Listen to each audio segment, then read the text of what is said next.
એનોરેક્ટલ ડિસઓર્ડરના સિમ્ટમ્સમાં સૌથી પહેલા આપણે વાત કરીશું પાઇલ્સ વિશે. હવે પાઇલ્સના સિમ્ટમ્સના વાત કરતા પહેલા મારે સમજાવવું પડશે કે કયા કયા ગ્રેડ્સના હોય છે. પાઇલ્સ નોર્મલી 4 ગ્રેડના હોય છે. જે ફર્સ્ટ ગ્રેડનો જે મસા હોય છે, જે પાઇલ્સ જે મસા જે હોય છે, મળમાર્ગની અંદરના બાજુ જ હોય છે. તો એવા દર્દીઓને મુખ્યતઃ ખાલી લોહી પડવાની સમસ્યા હોય છે કે ભાઈ સંડાસ ગયા પછી એમને બ્રાઇટ રેડ કલરનું સ્ટૂલ આવતું છે.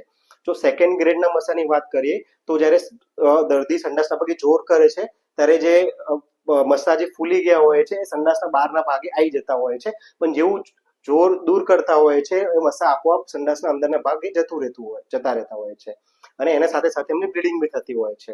હવે ગ્રેડ 3 મસાની વાત કરીએ તો જે મસા હોય છે સંડાસના બહારના ભાગે આવી જતા હોય છે, જેનું મેન્યુઅલી રિડક્શનની જરૂર પડતી હોય છે, આપોઆપ અંદર જતા નથી.